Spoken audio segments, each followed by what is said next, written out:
Assalamualaikum warahmatullahi wabarakatuh. Kami dari mahasiswa biologi Fakultas Sains dan Teknologi UIN Sunan Gunung Jati Bandung yang beranggotakan saya Ayu Amelia dengan NIM 11970200018 dengan rekan-rekan saya. Izin memperkenalkan diri, nama saya Anggun Saraswati dengan NIM 11970200013. Saya Fadia Famzah dengan NIM 11970200029. Di sini kami akan membuat video cara pembuatan tempe. Fermentasi dapat terjadi karena adanya aktivitas mikroba. Penyebab fermentasi pada substrat organik yang sesuai. Nah, terjadinya fermentasi ini dapat menyebabkan perubahan sifat bahan pangan sebagai akibat dari pemecahan kandungan-kandungan bahan pangan tersebut. Nah, salah satu contoh makanan yang hasil fermentasi adalah tempe. Tempe merupakan makanan yang memiliki kandungan protein yang pada saat proses pembuatannya yaitu fermentasi terjadi secara aerobik dan non-alkoholik.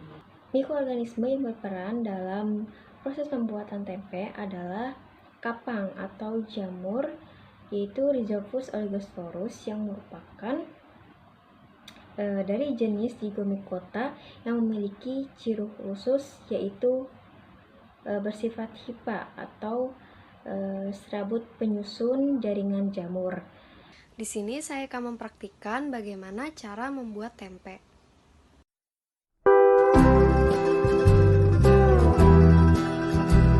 Alat dan bahan yang dibutuhkan dalam praktikum adalah baskom, saringan, sendok ukur, timbangan digital, air, kacang kedelai, ragi tempe, dan juga plastik.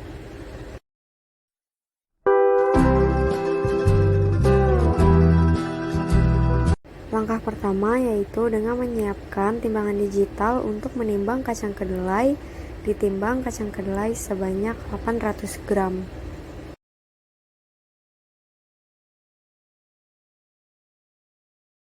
Setelah ditimbang sebanyak 800 gram, selanjutnya pindahkan kacang kedelai dan dimasukkan ke dalam baskom. Setelah itu, bersihkan kacang kedelai dan cuci dengan menggunakan air hingga bersih. Kacang kedelai yang telah dicuci hingga bersih direndam selama 12-18 jam dengan air. Proses hidrasi agar biji kedelai menyerap air sebanyak mungkin. Kulit biji kacang kedelai yang telah lunak dilepaskan, kemudian cuci atau bilas dengan menggunakan air bersih. Setelah dibilas dengan menggunakan air bersih, kacang kedelai direbus selama 30-60 menit. Setelah biji kedelai terasa empuk, biji-biji tersebut disaring dengan menggunakan kipas angin sampai biji tersebut terasa hangat.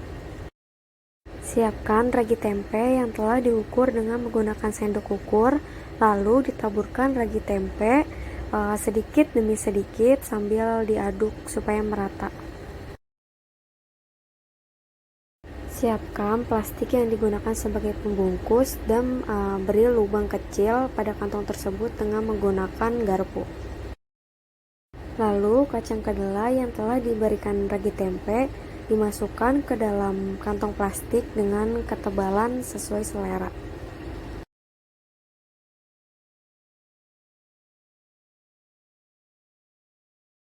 Proses fermentasi kacang kedelai ini dilakukan pada suhu kamar hingga seluruh permukaan tertutupi jamur. Pada hari pertama, tempe sudah mulai mengembun dan sudah ada sedikit serabut-serabut putih di dalam plastik tersebut. Pada hari kedua, tekstur tempe sudah bagus, yaitu menjadi padat, serta pertumbuhan hifa dari jamur tempe Rhizopus oligosporus tumbuh baik dalam medium kedelai. Hari pertama belum ada pertumbuhan, hari kedua sudah ada pertumbuhan dengan adanya serat-serat, Dan hari ketiga ada beberapa yang sudah tumbuh merata. Ini bentuknya gimana?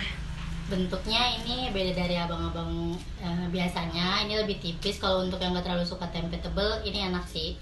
Soalnya nggak terlalu berasa tebel banget gitu, pas. Ini baunya kayak gimana?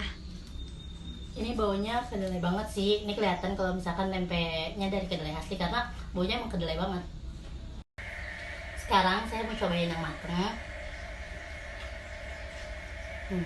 Rasa kedelai banget, enak, terus tipis, crispy, asin. Menguji hasil organoleptik dari fermentasi tempe. Di antaranya yaitu dari bau, tampilan, dan rasa. Nah, yang pertama itu dari baunya. Untuk baunya sendiri cukup menyengat ya, tidak seperti tempe yang kita beli dari pasar. Dan untuk tampilannya sendiri tidak terlalu padat, agak sedikit lembek dan terdapat beberapa bintik hitam. Nah, selanjutnya di sini saya akan mencicipi rasa dari tempe tersebut.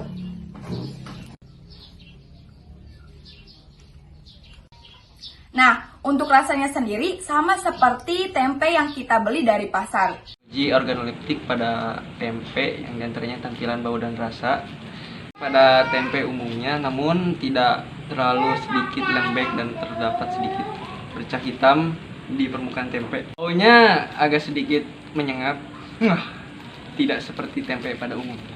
Rasanya seperti tempe yang ada di pasaran. Selanjutnya, hasil dan pembahasan. Proses pembuatan tempe pada dasarnya adalah proses fermentasi. Hal yang berperan penting dalam proses fermentasi adalah faktor inokulum yang berisi kapang dari jenis Rhizopus sp, seperti Rhizopus oryzae atau Rhizopus oligosporus. Jamur Rhizopus sp akan membentuk hifa pada biji kacang kedelai. Proses fermentasi terjadi pada saat tempe berada dalam kemasan, baik dalam plastik maupun daun. Fermentasi kapang hanya berlangsung aktif selama 1-2 hari. Setelah itu akan terbentuk spora-spora yang berwarna kehitaman. Keuntungan utama fermentasi kedelai adalah meningkatnya nilai gizi dari sifat organoleptik lebih daripada sifat pengawetannya. Rhizopus oligosporus dapat menghasilkan asam yang bersifat proteolitik kuat dan amilolitik kurang kuat.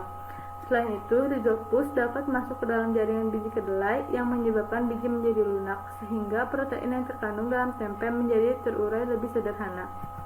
Rhizopus sp merupakan kapang yang mudah tumbuh dalam tanah, buah, dan sayuran serta produk olahan fermentasi lainnya.